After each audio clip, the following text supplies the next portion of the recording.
These are the headlines we're following at this hour. The White House says Israel has agreed to pause military operations for 4 hours each day and open a second evacuation corridor from northern Gaza. This comes as Prime Minister Netanyahu once again says no ceasefire unless all the hostages are released. South Korean Foreign Minister Park Jin met U.S. Secretary of State Antony Blinken here in Seoul. The top diplomats called for China's constructive role in dealing with Russia-North Korea military ties. South Korea's Booker Prize-winning author Kang has won another prestigious award, the French Prix Métis Award for Foreign Literature, with her novel I Do Not Bid Farewell. Good afternoon. The White House says Israel has agreed to pause military operations for 4 hours each day and open a second evacuation corridor from northern Gaza. This comes as Prime Minister Netanyahu once again says no ceasefire unless all the hostages are released. Our Choi Soo-hyung has the latest. The White House has said Israel has agreed to make daily 4-hour humanitarian pauses in northern Gaza to enable civilians to find safe areas. The pauses will start on Thursday. National Security Council spokesperson John Kirby said Israel makes its own decisions, not the U.S., and there will be no military operations in the region during the pause. The Israeli military will announce each day's 4-hour humanitarian pause and its location at least 3 hours in advance. Moreover, Kirby said Israel will open a coastal road as a second corridor for civilians heading south.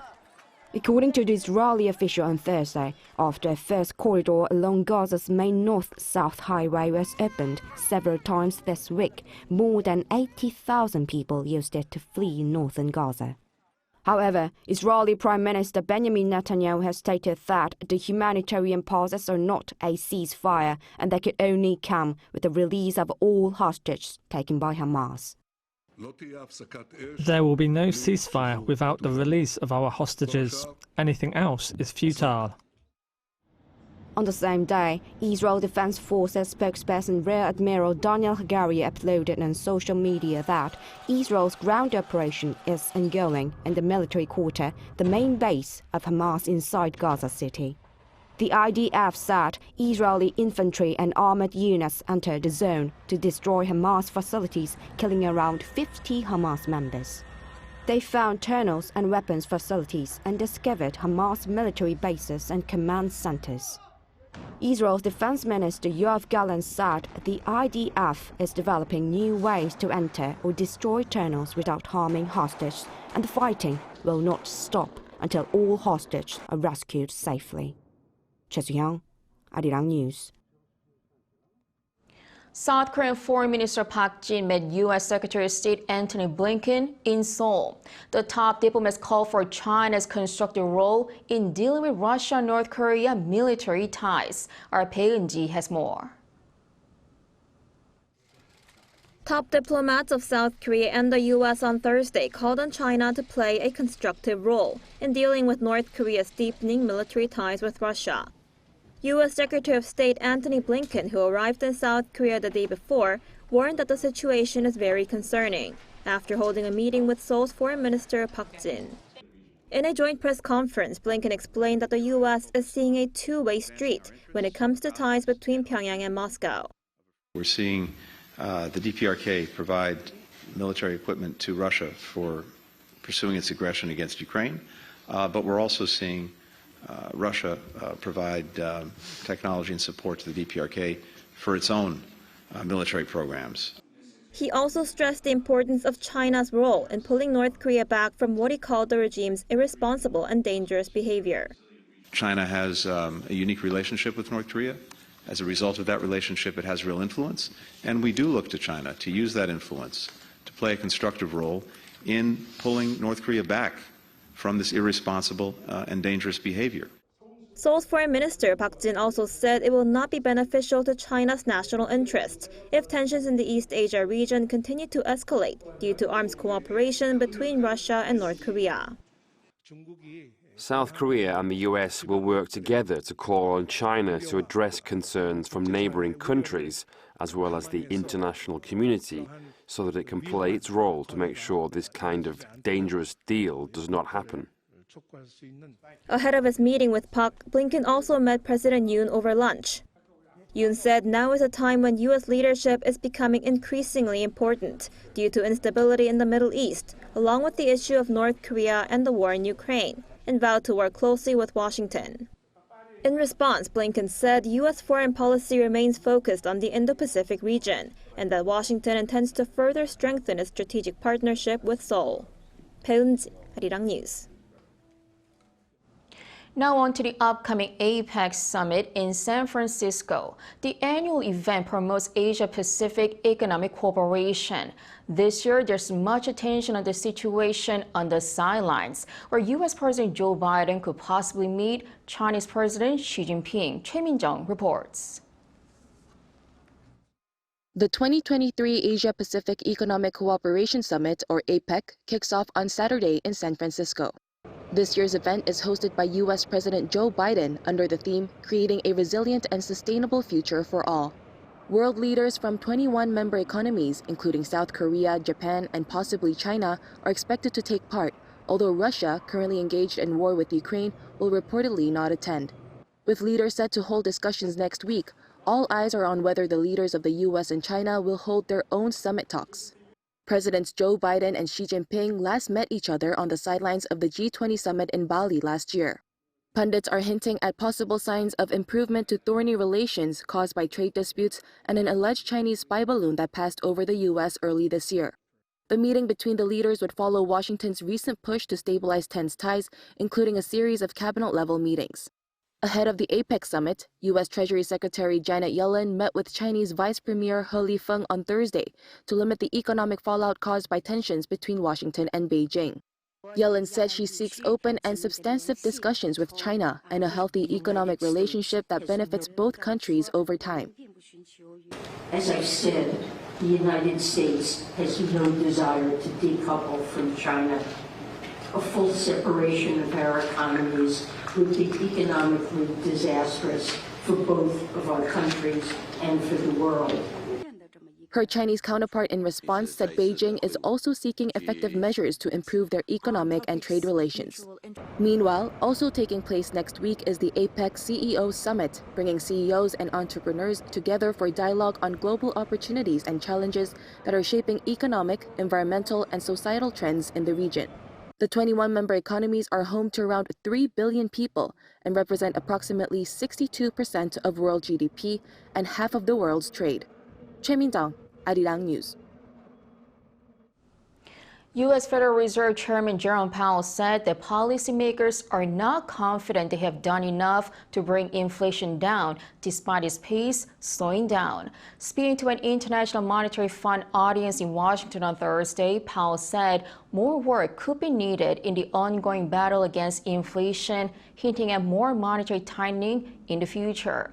He also noted that the U.S. Central Bank is aware that the stronger-than-expected growth could undermine the fight against inflation and warrant a response from monetary policy. With a target goal of 2% inflation rate, Powell said there is a long way to go, as annual inflation levels are currently at 3.7%.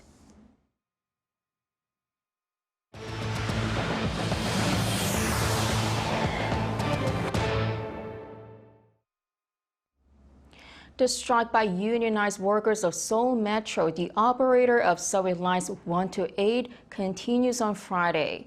More than 10,000 unionized Metro workers began a 2-day strike on Thursday to protest the company's downsizing plans. Disruptions were limited during rush hour on Thursday and Friday, with trains running as normal from 7 a.m. to 9 a.m.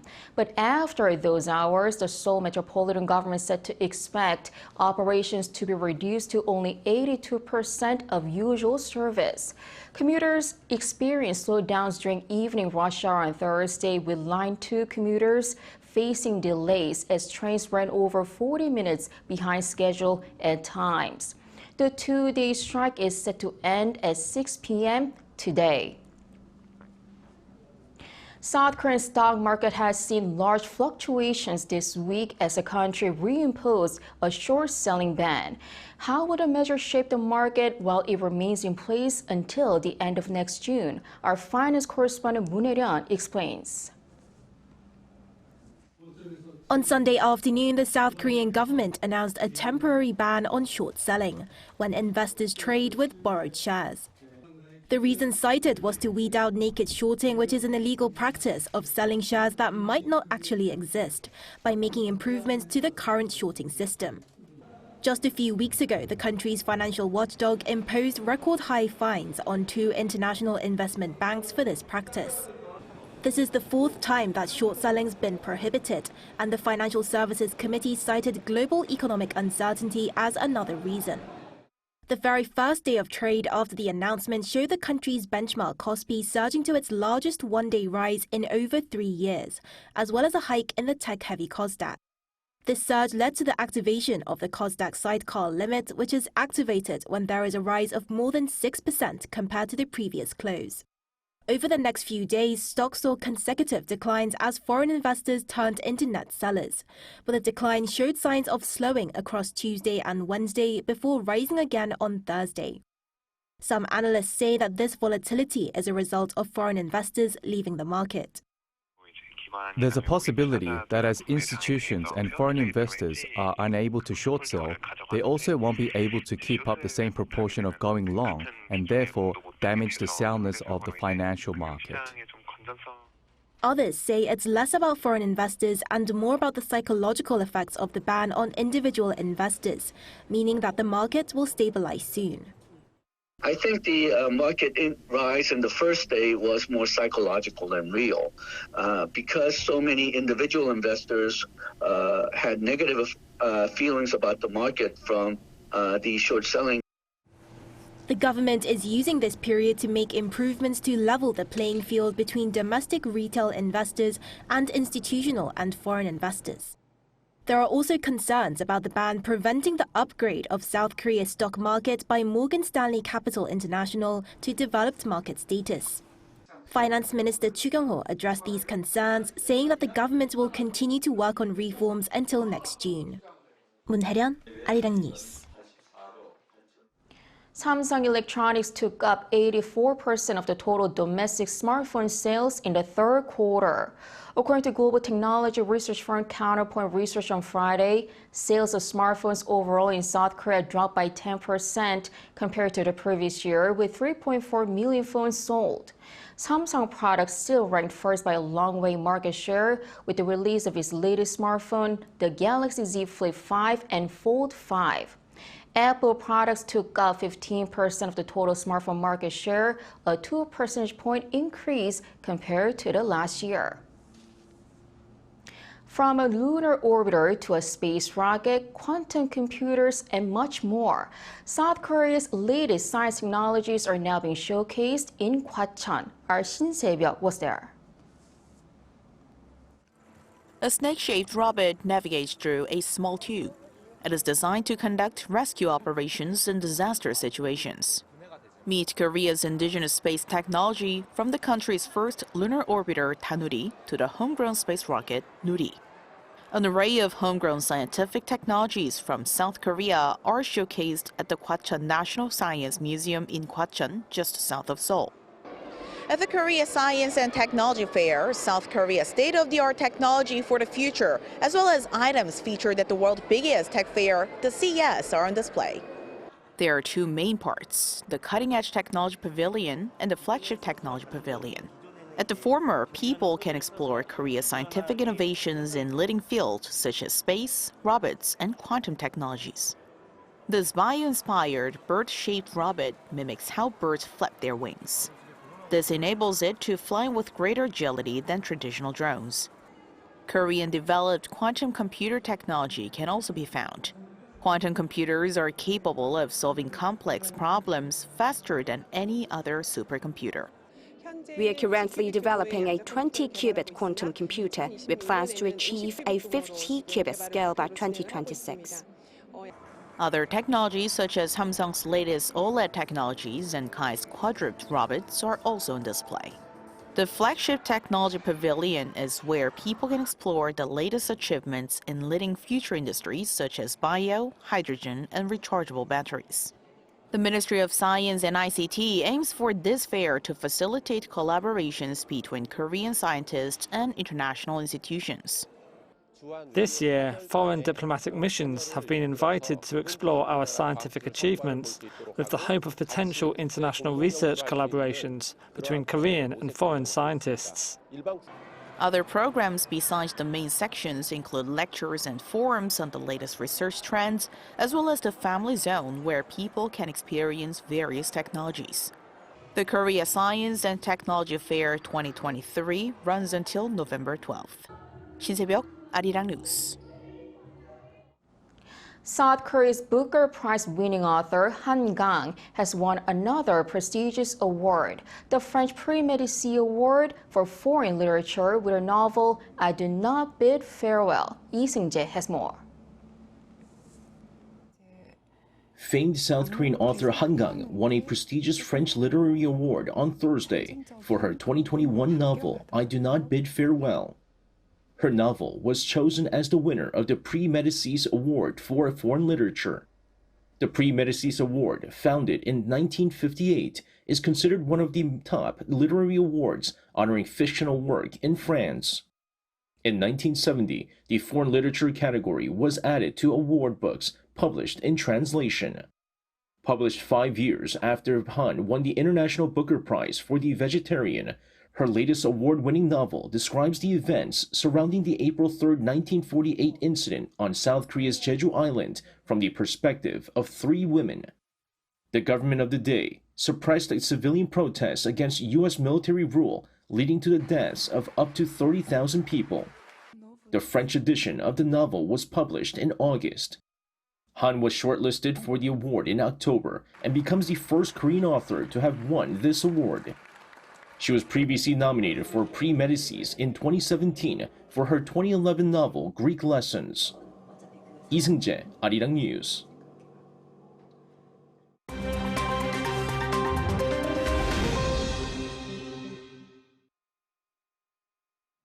Let's take a look at what's going on in the world now.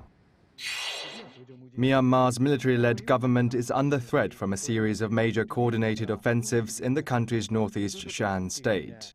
This comes as an alliance of 3 ethnic insurgent armies and other anti-government groups took control of military outposts as well as roads used for overland trade with China. The junta-installed president, former General Mint Swe, said Thursday that the country is at risk of breaking apart if the government continues to fail to manage the latest wave of violence. Attacks by the insurgent groups in Shan State began on October 27th, with the government responding with air and ground strikes that left thousands fleeing their homes. Representatives from the alliance, which includes the Arakan Army and the Taang National Liberation Army, said the attacks were to put an end to an oppressive military dictatorship. They also said they wish to destroy cyber scamming centers operating in the Shan State region that reportedly fund Myanmar's military. The current military government seized power in February 2021 by staging a coup against the then President Aung San Suu Kyi. In Spain, veteran politician Alejandro Vidal Quadras has been shot in the face in broad daylight on a central Madrid street. The 78-year-old right-wing lawmaker was shot around 1:30 p.m. local time on Thursday near his home and is recovering in hospital. Vidal Quadras was shot once by an individual wearing a black helmet who then fled the scene on a motorbike driven by a getaway driver. Police said they would not rule out any motive for the shooting, adding that links to an Iranian opposition group, the exiled Mujahideen-e-Khalq, were being investigated. Vidal Quadras was a long-time member of Spain's right-wing Popular Party and has previously served as its regional leader in Catalonia, as well as having been a long-time member of the European Parliament. In the US, surgeons in New York announced on Thursday that they had completed the first successful transplant of an entire eyeball. 46-year-old Aaron James from Arkansas suffered a work accident in June 2021 involving a high-voltage power line that destroyed most of his face and left eye. He also lost his left arm in the incident. Despite James having no sight in the eye following the operation in May, surgeons at NYU Langone Health said the eye looks remarkably healthy and may yet be capable of transmitting neurological signals to the brain. Team leader Dr. Eduardo Rodriguez called the transplant a major step forward. In Colombia, footballer Luis Diaz's father, who was kidnapped 12 days ago, has been released. Both of the Liverpool forward's parents were kidnapped on October 28th by armed men on motorbikes at a gas station in their hometown of Barrancas, Colombia. His mother, however, was rescued within hours by the police. The Colombian government said last week that Luis Diaz's parents were kidnapped by the ELN, or National Liberation Army guerrilla group. The ELN's leadership later acknowledged the kidnapping, admitted it was a mistake, and ordered the father's release. The 26-year-old footballer, who joined Liverpool last year, is considered one of the key players on Colombia's national team. Kim Ji-young, Arirang News.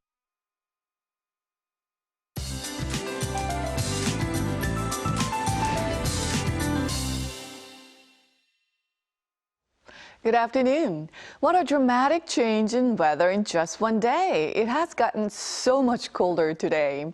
Seoul saw the season's lowest this morning and feels like temperatures were below 0 degrees Celsius. Afternoon highs are going down more than 10 degrees lower than yesterday. Then weekend morning commuters in central parts of the country need to brace for even colder mornings below sub-zero temperatures. Instead of a chill, southern provinces had a rainy start to Friday. After the rain lets up, the skies will clear, but we need to stay bundled for the afternoon. Seoul sees a high of 7 degrees, Daegu topping out at 13 degrees this afternoon. Meanwhile, strong wind alerts are in place in parts of Jeollado, west of Jeju, and Ulleungdo and Dokdo. Take precautionary measures against strong gusts. Stay warm through early next week. We can expect temperatures to return to normal in the middle of next week. That's Korea for you, and here's a look at the international weather conditions.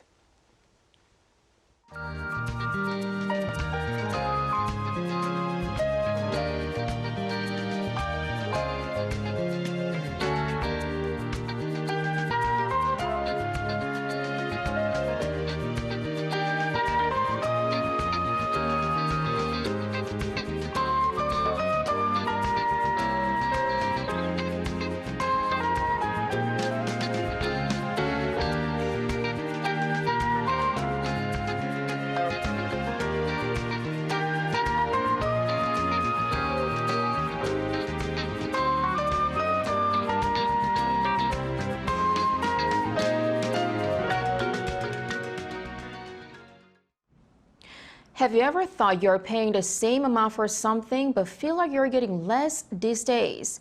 Well, shrinkflation, the combination of shrink and inflation, is a global phenomenon. It is when producers try to stabilize prices by downsizing their products. In this time of high inflation, it could be an inevitable tactic for producers if they want to avoid raising prices. But consumers could think of it as a trick, especially if they are not informed properly. And in France, one supermarket chain started putting shrinkflation stickers on items. And it is already a law in Brazil to inform customers about any quantity changes. That is all for today. Thanks for watching.